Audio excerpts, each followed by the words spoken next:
Welcome to Prison Professors. I am Michael Santos, and I'm pretty thrilled today to be introducing you to Eric Lundgren. In fact, this is the first time I'm meeting Eric Lundgren, and today we're going to talk about what experiences he has that has brought him into the criminal justice system. He's scheduled to surrender to the Sheridan Federal Prison Camp on Friday, which is only a few days away, and we're going to hear a little bit about his background, then what brought him in, and then what he's going to be doing while he's in there. So, Eric, I want to welcome you to the Prison Professors program and thank you for signing up.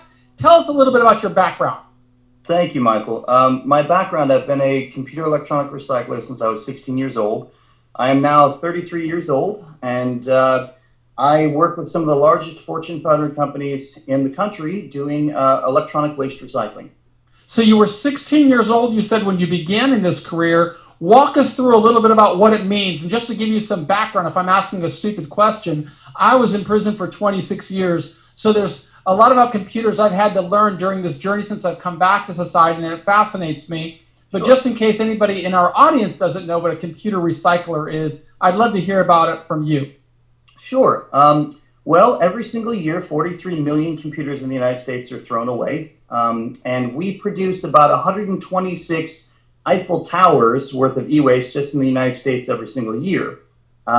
It's a lot of e-waste. Worldwide, it's the fastest growing waste stream in the world and the fastest growing in the United States. And it represents 40% of all the harmful heavy metals, the toxic heavy metals in our landfill.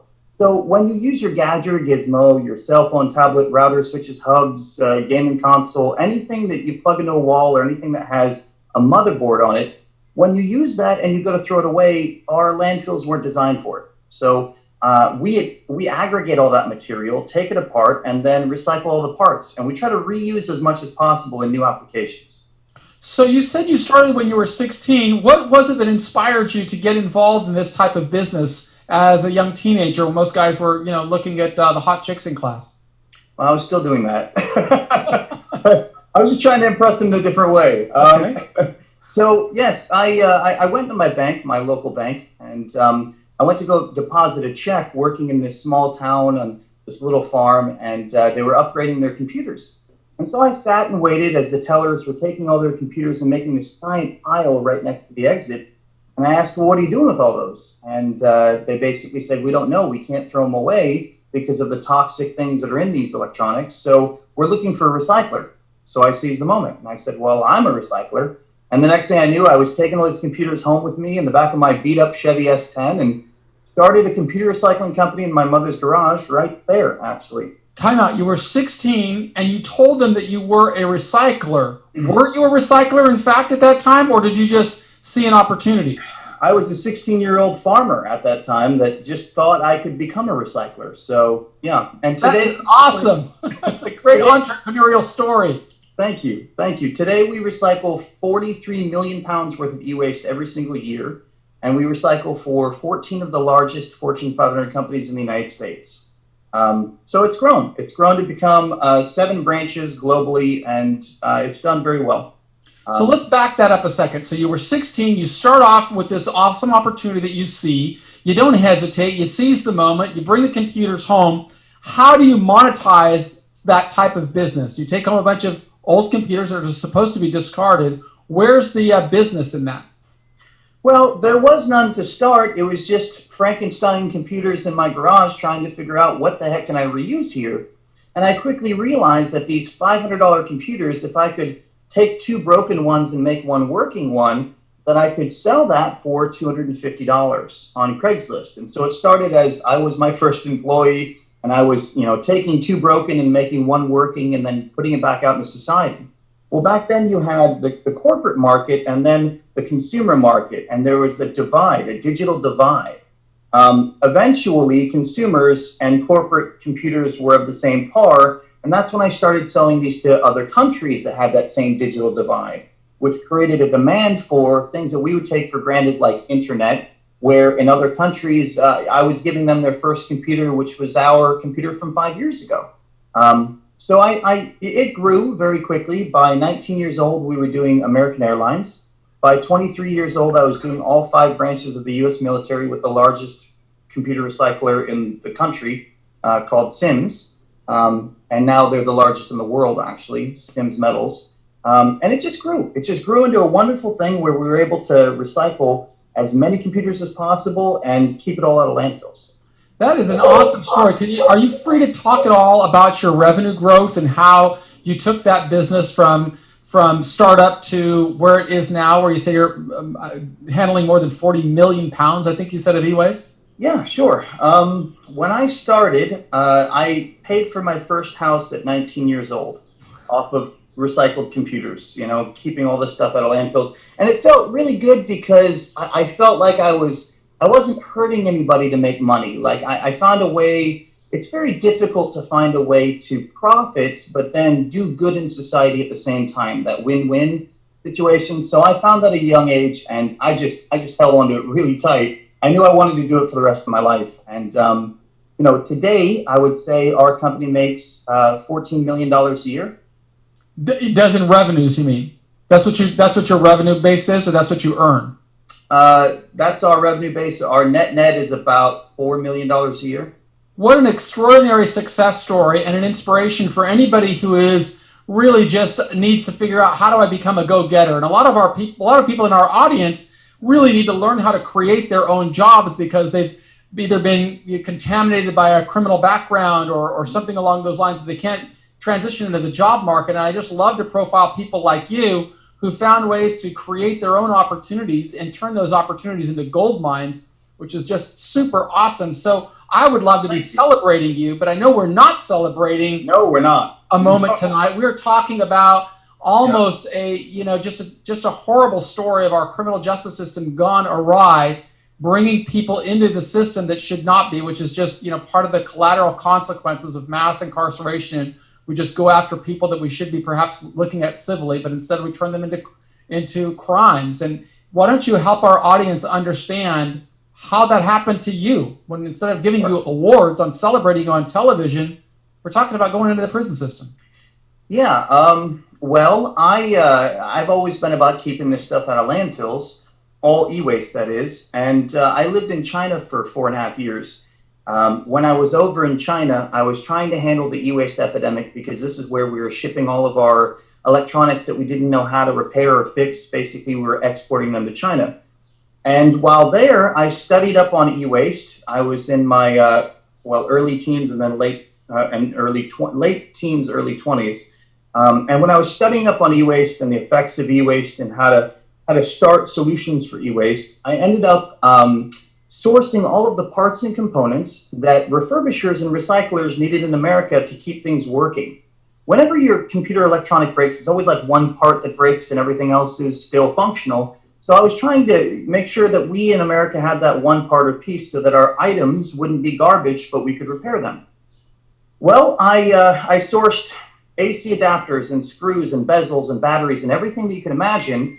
And one day I got asked to source, the company's name at the time was Source Captain, by the way, and I had this captain hat. You can see it all over Google. It's kind of funny. I go back just to reminisce sometimes. But I was actually sourcing a Dell Restore CD, which is a free Restore CD that any one of your viewers can go online right now and download and make themselves. But many people didn't know how to make this Dell Restore CD. It has no license, it's totally free, but to get it is difficult, especially for somebody like my grandmother and my aunt who don't know how to download something from the internet and burn it to a CD. So I took the initiative and I basically walked into a computer company and said, here's an original free disk. I need you to duplicate 28,000 of these. And they said, sure. And they said in Mandarin, do you want me to change them? And I said, 不要给我一样的吗? Which means, no, don't change them. Make me exactly this, right? And then I was like, Could you do that for us one more time? 不要给我一样的吗？多少钱? It's awesome. So basically, I told them, don't change it in any way. I was afraid that they might alter it in some way that would get me in trouble. I knew that the disk itself was free, that nobody sold it, and that it was freely given away. At the time, Dell would give it to you and they would pay shipping. So I figured I was going to be able to get all these two refurbishers who would put them in every box, send them to you, the consumer, and if your computer broke, you could fix it. What I didn't realize, this is back in 2011, 2012, what I didn't realize was that if you fix your computer, and it lasts twice as long, you're going to buy half as many computers. And that means that certain people that sell operating systems specifically are going to take threat to my new business model of trying to help you fix your computer. Understood. So, do you want me to continue, or do you want to? Well, how does that bring you into the criminal justice system? That sounds, again, like a civil matter. It is a civil matter, actually. In fact, every time in the history of mankind worldwide, every single case that's ever existed, this has been a civil matter. It's always been, in my case, it's always been Microsoft sues somebody like me. It goes to court, and the court system decides how much money I may have infringed against them, and there's a settlement that's, financial, like a fine of some type. Had that have happened, I would have been fined $7,000. Instead, Microsoft realized that there was no money in doing that, so they contacted Florida, Assistant U.S. Attorney Lothrop Morris, in Palm Beach, Florida, West Palm Beach, Florida, and they convinced him that a free Dell Restore CD is identical to a licensed Microsoft operating system, that they function the same and that they're valued the same. So that's kind of like saying, a picture of a Ferrari is worth and functions the same as a Ferrari. It's in software, if you understand IT and software, you realize how ridiculous this is, but we're in the legal system now, and they're kind of behind times when it comes to tech. So I went to go basically randomly. I'm in Los Angeles building my company. There is a raid that happens at my address while I'm in Dallas, Texas, talking to Radio Shack. They're closing their doors. I'm trying to help them do all the recycling.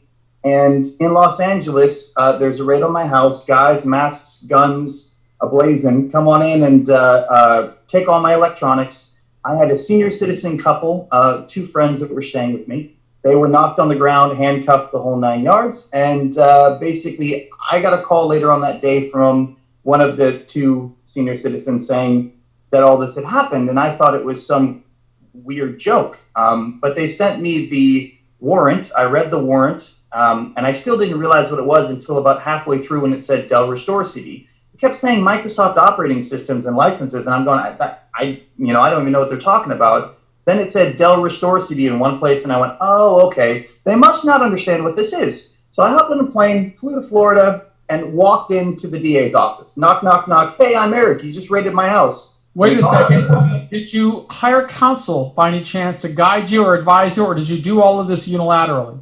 I hired a lawyer that I later found out had onset dementia. Came from, it was a referral, and I met with this lawyer, and he said, well, you should go talk to him. And I said, okay. And I got on a plane, and I went to go talk to him, right? From Dallas, Texas, with Radio Shack to Florida. I got there. He was supposed to be on the phone call, but apparently he had hung up on the phone call, so there was no legal representation on the phone call. And when I got back to Los Angeles, although he came from a referral, he told me he was closing his practice because he had onset dementia.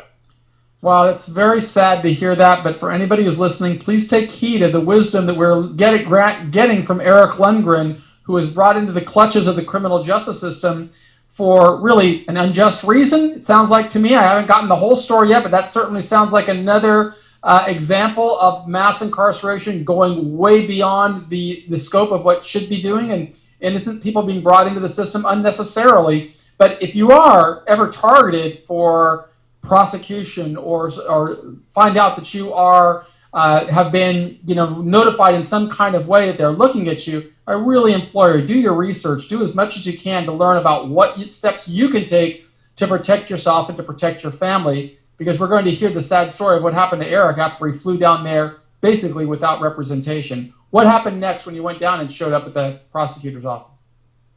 Well, I knocked on Lothrop Morris's door, said, you just got done raiding my house with two agents, 2 days ago. I'd like to talk to you about this. My name's Eric Lundgren, and here's the officer, Richichi, who raided my house. And basically, he said, yeah, let's have a meeting. And he called in these two officers, and they sat down with me, and they said, they started off by saying, let me tell you that we've already talked to Microsoft, and we understand exactly what this is, and you're a criminal, and you're going to go to prison. That's what he said. That was his first lines to me. And I stop for a second and I go, I'm still like optimistic and thinking he doesn't understand what he's saying. So I go, no, I'm a recycler. Those are Dell Restore CDs. They're free. You can get them online for free. This is something that nobody sells, but it's a free repair tool to fix a computer. And before I could continue, he goes, no. We've already talked with Microsoft. Microsoft wants your head on a platter, and I'm going to give it to him. And he looked at me with these eyes that were like, he was serious. He meant business. And I realized that I was not that this wasn't a meeting like I thought it was going to be. It's very unfortunate when people get into that position, particularly successful entrepreneurs like yourself who have been very instrumental and really successful in opening negotiations with some of the world's largest corporations. A lot of times when an entrepreneur comes into the system, they look at a problem as something that can be overcome. But when we're dealing with the criminal justice system, it is a beast of an entirely different magnitude. For those of you who have watched the show Billions I think it's on Netflix or Showtime, there's a great scene in there where the prosecutor said, have you heard of don't make a federal case out of it? And he says, well, when you're making the reason they say that is because a federal case is the worst possible kind of case. And when a prosecutor in the federal system looks at you with those penetrating eyes that Eric just described and said, I want your head on a silver platter, what you need to know is about 95 times out of 100, he's going to get that head on a silver platter. Innocence or guilt has very little to do with it. It is just the nature of how things play out once an individual has been targeted for prosecution. And so after that prosecutor gave you that insight, Eric, why don't you tell us a little bit about what you did and how things played out? So he said, Microsoft wants your head on a platter. And I said, well, I think you need to go learn what a restore CD is and learn who I am. Am I free to go? I just wanted to make sure that I could, basically get out of there and actually consult with my legal that now I know I should have in that meeting. They did ask me if I wanted Queen for a day. I didn't know what that meant. Went through that process where they said, point at somebody else and throw somebody else under the bus and then we'll go easy on you. And I'm thinking to myself, who else was involved in this criminal mastermind? Are you the kingpin? I'm sitting there going, guys, I was sourcing stuff in China. I walked into a computer company. I gave them a free disk. They duplicated it. We passed it out. That's it. So when that happened, they realized that I wasn't going to, quote, give them anybody. So they basically went to the other individual who ordered these disks from us or called in the request for these disks.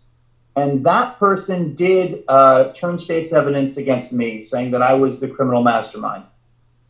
So I had come back to America. My house got raided. This all went down and happened. I come back from Florida, and now I realize that this is serious, and I start calling up lawyers. And I look for lawyers that are basically coming to me from referrals because I have no experience in the legal realm. May I ask the time frame? When did this happen, Eric? So this started in 2012 when my home was raided. And my case finished up in 2017, so it was a 5-year ordeal. What month of 12? Oh, I'm horrible at dates. The only reason I ask is that was a pretty historic time for me. I got out of prison in August of 12. Okay. When I was learning about computers and getting really excited about learning how to use them, you were having a different experience related to computers, which is really unfortunate. I assume that they knew at that time, when, as your discussions continued with them, that you were a taxpayer, an employer, a successful entrepreneur, a young man that we should be celebrating. But even so, they wanted us to paint you as a criminal. Yes. I had employed 113 employees by that point in time. I had over 200,000 square feet worth of warehouse space around the country. I was paying a lot of money in taxes, and I was innovating for an industry that desperately needed assistance, the industry of waste and trying to divert waste from landfills. So, criminal was the farthest thing that people were calling me. But here I am going to prison now. So it was a 5-year ordeal, a terrible cloud to be hanging over anybody for 5 years. Certainly the sword of Damocles swinging back and forth and makes it more difficult for you to be managing a business, overseeing employees, taking care of all the responsibilities that you have. You were able to do it, which is encouraging. My question is, how did you get resolution for this issue in 2017. How did it come to a head? So I ended up hiring a bunch of lawyers, educating the lawyers all about my case. We went through the whole process of, I paid hundreds of thousands of dollars to these lawyers. And the first lawyer that came in to help me out in trial, during trial, got in arguments with the judge and seemed to say the word more than anything.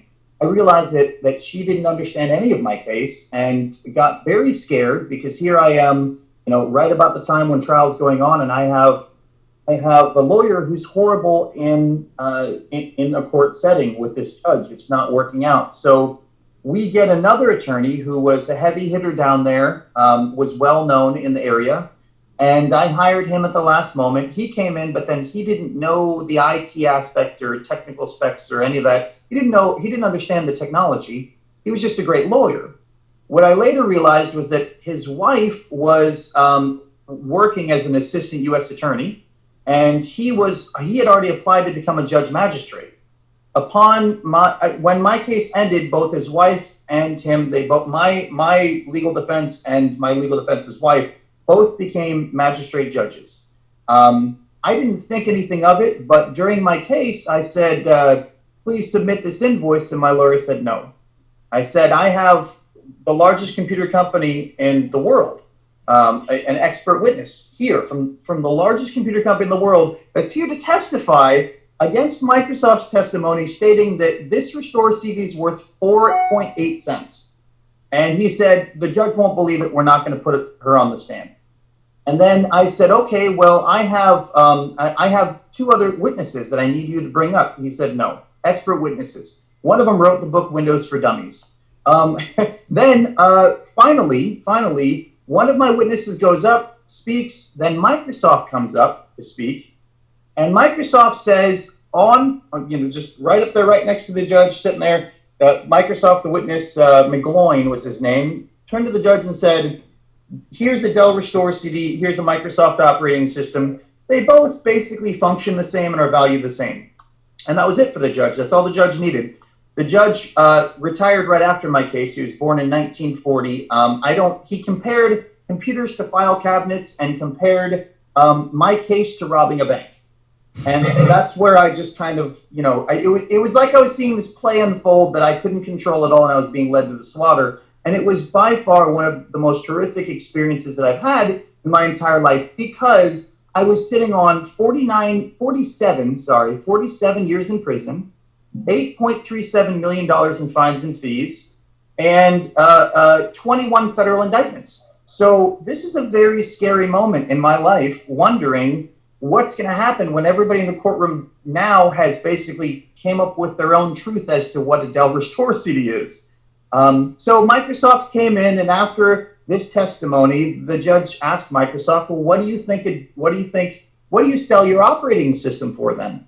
And Microsoft said, well, we sell an operating system with a license, and the judge didn't understand that the value's in the license, not in the CD. The CD's free everywhere, but the license is what you're paying for.